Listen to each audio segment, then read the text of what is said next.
Nah teman-teman, langsung aja gini ya teman.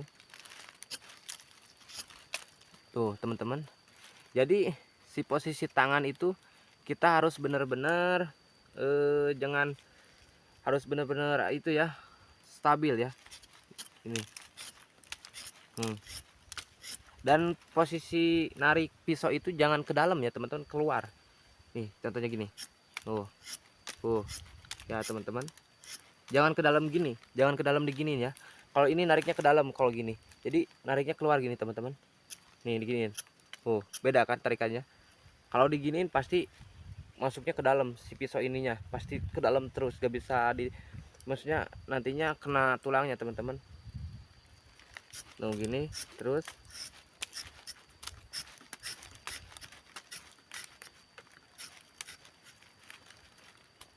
Tuh kan teman-teman. Nah kalau belum, nah teman-teman, jadi beginilah cara untuk nyadap karet ya teman-teman. Jadi pertama-tama ya teman-teman, pertama-tama kita lihat dulu posisi posisi kita mau bikin taplakannya di mana ya teman-teman. Karena sebelum-sebelumnya saya udah pernah bilang, bikin taplakan itu kita harus pilih dulu.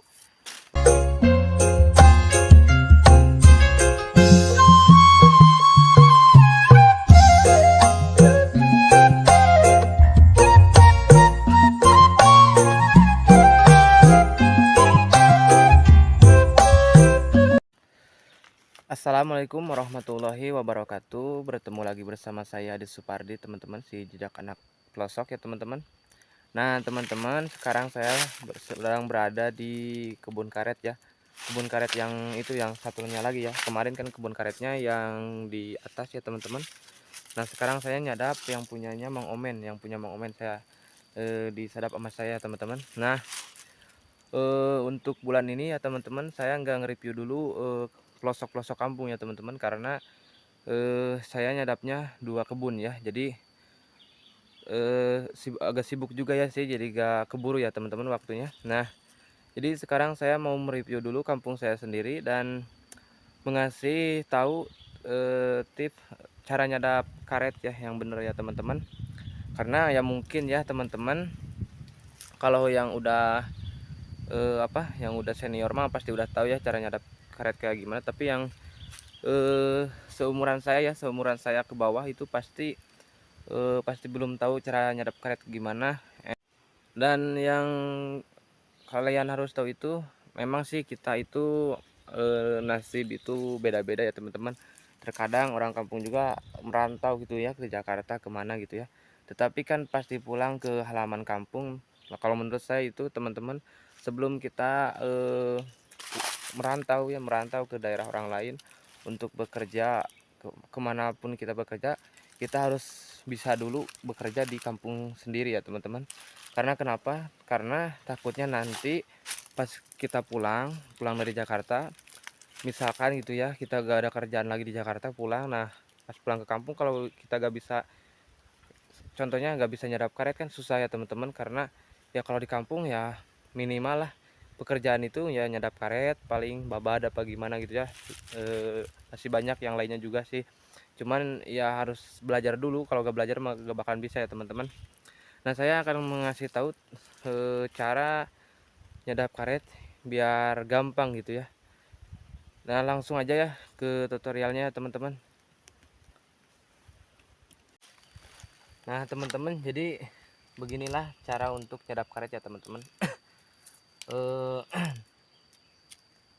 Jadi pertama-tama ya teman-teman, pertama-tama kita lihat dulu posisi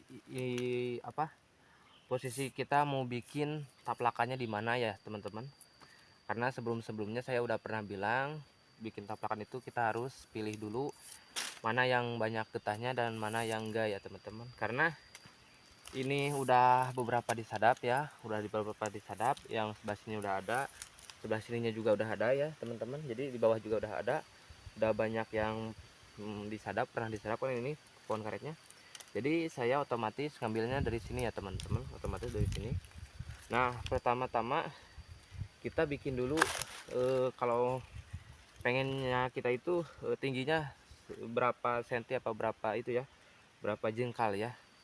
Kalau saya sih bikinnya itu paling setengah setengah meteran lah, 50 sentian ya teman-teman, 50 sentian pokoknya, 50 sentian. Nah pertama kita bikinnya gini dulu ya teman-teman, bikin buat, nah teman-teman biar jelas saya akan deketin ya biar jelas. Nah teman-teman, karena udah kita gurat ke itu, gurat ke bawah, ininya udah digurat ke bawah. Nah kita langsung aja, langsung kalau mau bikin ininya apa, buat, kalau saya disebutnya pancurannya, kalau buat itunya tatakan getahnya biar gak itu, biar meluber kemana-mana ya teman-teman. Kalau kalian mau bikin aja dari bekas apa, bekas ale-ale gitu ya, bekas ale-ale, bekas aqua ya teman-teman. Cuman kalau saya gak bikin dari bekas ale-ale, jadi saya nyari aja daun yang simple aja ya teman-teman. Nyari daun kita giniin aja nih pisaunya ya teman-teman, kita giniin, kita masukin daunnya. Nah teman-teman, terkadang ini kalau yang belum biasa ya, ini masukin si daun itu sangat susah ya teman-teman, sangat susah. Karena kebanyakan kalau terlalu keras kita mendorong pisaunya, itu si pisaunya itu bisa patah ya teman-teman. Jadi jangan terlalu keras ya teman-teman, usahakan. Nah untuk bikin taplakan dari sininya ya, guratan panjangnya ke samping, untuk ke samping sini kita itu harus ukur dulu. Kalau nggak bisa kita kira-kira ya ukur dulu pakai jengkalannya teman-teman. Saya sempat bilang kemarin itu yang normalnya itu 1 jengkal 3 jari ya teman-teman. Jadi kita bikin 1 jengkal 3 jari, contohnya gini ya, berarti 1 jengkal 3 jari. Berarti karena di sininya teman-teman bekas itu, bekas nyadap ya, ini di sini bekas nyadap, jadi ini cuma 1 jengkal ya teman-teman, tuh jadi 1 jengkal ya, jadi nggak apa-apa biar 1 jengkal juga, karena di sininya udah ada bekas nyadap ya teman-teman. Nah teman-teman, langsung aja gini ya teman. Tuh teman-teman, jadi si posisi tangan itu kita harus benar-benar jangan, harus benar-benar itu ya, stabil ya ini. Dan posisi narik pisau itu jangan ke dalam ya teman-teman, keluar. Nih contohnya gini, ya teman-teman, jangan ke dalam gini, jangan ke dalam diginiin ya. Kalau ini nariknya ke dalam, kalau gini jadi nariknya keluar gini teman-teman. Nih diginiin, beda kan tarikannya. Kalau diginiin pasti masuknya ke dalam, si pisau ininya pasti ke dalam terus, gak bisa maksudnya nantinya kena tulangnya teman-teman. Nah gini terus.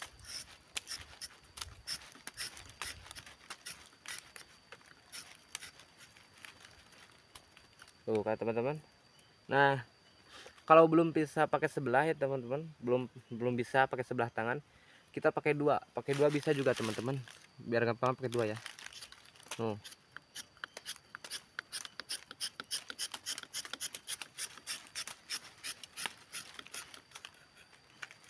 Nah teman-teman, pakai dua juga bisa, tapi teman-teman kalau belum bisa cepat, narik pisaunya itu jangan jangan cepat dulu ya teman-teman, kita pelan-pelan dulu ya, pelan-pelan dulu, kita pakai dua aja, pelan-pelan gini, kita rasain biar gak kena itunya, tulangnya ya teman-teman.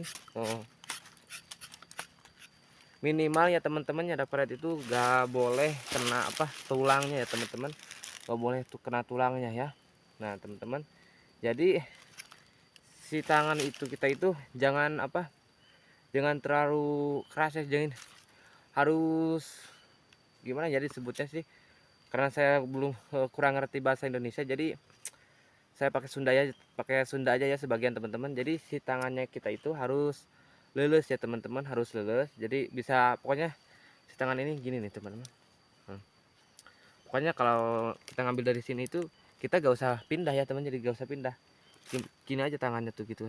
Kalau yang belum bisa ya teman-teman, kalau yang belum bisa teman-teman bisa pakai dua tangan gini ya, pakai dua tangan, nah teman-teman.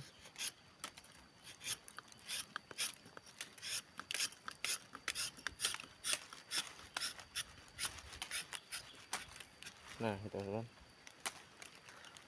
Ya begitu teman-teman ya untuk cara untuk bikin taplakan yang rapih teman-teman ya. Kalau pengalaman saya ya begini ya, karena saya diajarinya oleh senior saya begini, jadi saya juga bilang ke kaliannya juga gini ya teman-teman. Tetapi kalau teman-teman punya pengalaman yang lebih bagus dari saya, silahkan komen aja ya teman-teman.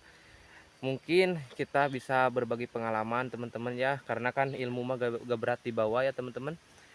Nah sekian dari saya ya teman-teman, semoga ada manfaatnya untuk saya dan untuk kalian juga, dan jangan lupa biar gak ketinggalan notifikasi dari saya tentang tipsnya dap karet ya teman-teman. Tekan tombol subscribe-nya dan like dan komen dan share ke teman-teman kalian semua. Saya akhiri, wassalamualaikum warahmatullahi wabarakatuh.